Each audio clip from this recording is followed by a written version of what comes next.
The U.S. will take over the Gaza Strip, and we will do a job with it, too.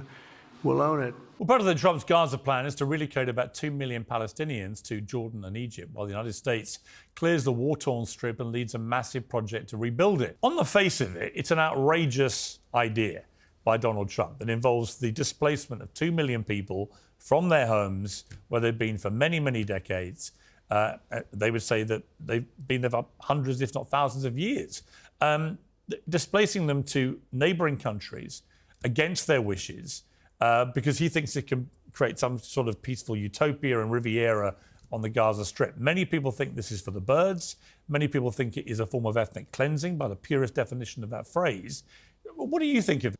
People can call it insane, but of course the definition of insanity is to just keep repeating the same thing and expecting different results. So say what you will about President Trump's plan, the very fact that it's different makes it probably a lot saner than the supposed peace plans we've had for almost a century now. It's clear President Trump has never seen a piece of real estate that he didn't want to acquire, and I think Greenland is a little more scenic than Gaza, but nevertheless, perhaps a golf resort or a casino would look good in that area. But I suspect you're right, Piers. I think that probably President Trump is talking past the sale here. I think he is probably giving himself a lot of leverage here in a broader kind of negotiation, but I don't want to evade the issue.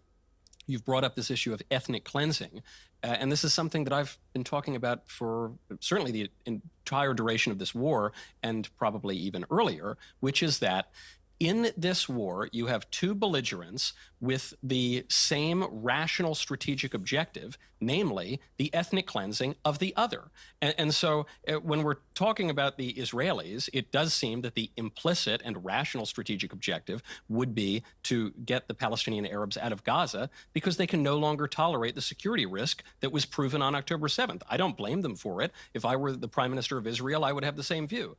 And we can't let the Palestinian Arabs off the hook here. They elected Hamas. Their explicit goal, their perfectly clearly stated goal, is the ethnic cleansing, if not the outright genocide of Jews in Israel. So I guess my question to people who are clutching their pearls and who are scratching their heads is, what did you expect to happen? For the fact that President Trump is at least giving a little bit of leverage for a broader deal here seems to me the best resolution that we've had so far. Yeah, you know, Piers, Trump has said many extreme things in the past, but this is by far the most extreme position he has put out, and that, quite frankly, is a very high bar given the fanaticism with which he utters policy proposals on just about everything.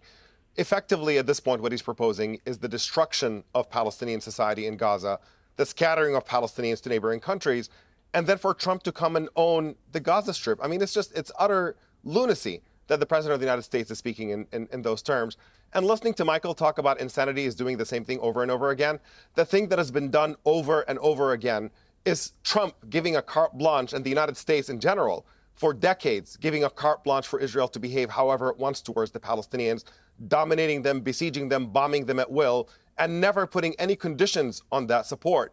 Frankly, if you want to do something different and try something different, rather than turn to the victims of Israeli occupation and brutality for decades and say maybe the new thing we're going to try is to scatter you and send you somewhere else and ethnically cleanse you, the new thing you should be trying is applying pressure on Israel to end its brutal occupation of the Palestinian territories, to say that at this point, every major human rights organization in the world is describing Israel's onslaught in Gaza as genocidal, and to say there's not going to be another penny from the United States unless this genocide comes to an immediate end and we start working towards allowing Palestinians to be a free people in their own country.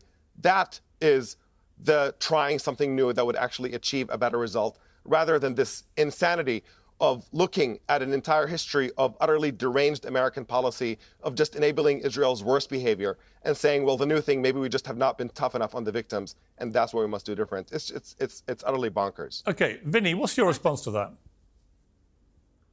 Well, Piers, I have mixed emotions with this entire situation, but I always like to go back to, like, we can't talk about where we are today, Piers, until figuring out how we got here.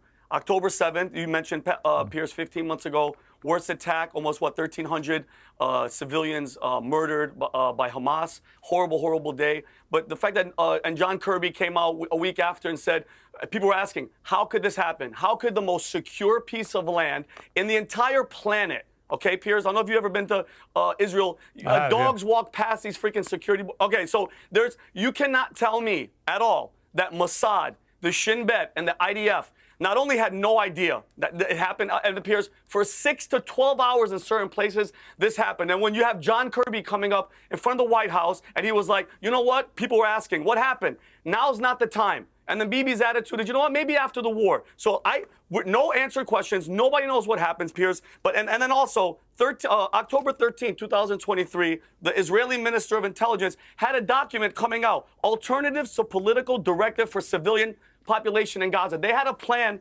ready to go, put all these people in tents, disperse them around the Middle East, then to Europe, then to Canada, and use influence from the U.S.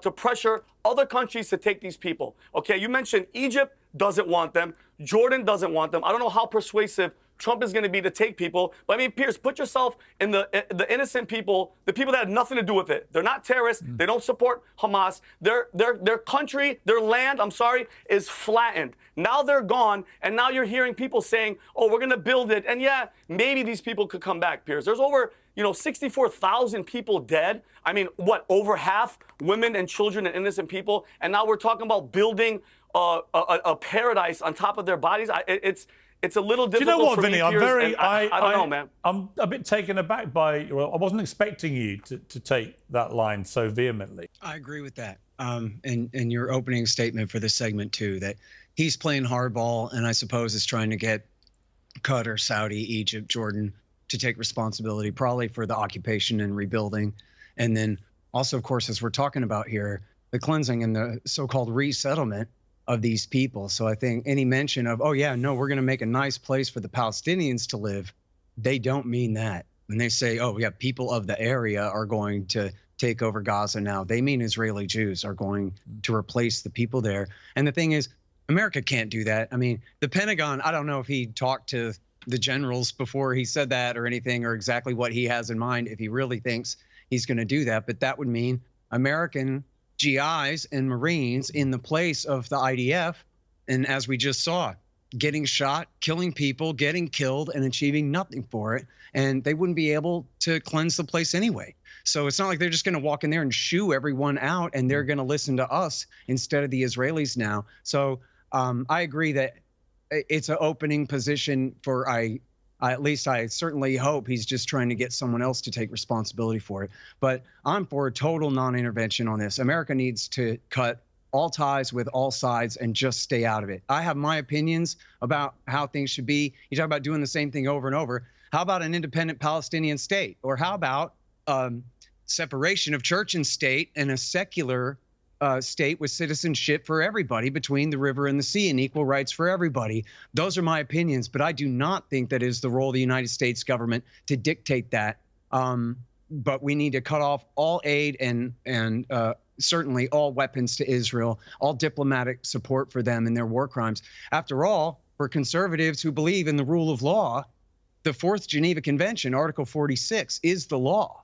There are federal laws. That treaty was written mostly by Americans in the first place, ratified by the U.S. Senate, and there are federal laws implementing the Geneva Conventions in the United States. And it is illegal to replace a civilian population to help another country to do so either, certainly in the name of Lebanon's realm. And Trump literally said, well, geez, Israel's such a small country, in answer to whether he supports the annexation of the West Bank. And that's where part of this conversation needs to go too. As soon as they had a ceasefire in Gaza, they moved to the West Bank, and they made it very clear they would like to annex the West Bank. And if we see in the West Bank the kind of slaughter we just saw in Gaza for the last year and a half, it's within the realm of possibility, you could see them bombing those cities and trying to force the Palestinians to flee into Jordan and to go ahead and finish the job. Now, the only restraint on that apparently is not America. The only restraint on that is, will it destroy Israel's relations with all the Sunni kingdoms of the GCC and Egypt and Jordan? Because if it does, then there goes their new alliance that they're building against Shiite Iran. And so that's really the only thing hedging them in. But if America's willing to take on Iran for them, then they might decide it's worth it. We need to just absolutely butt out starting right now.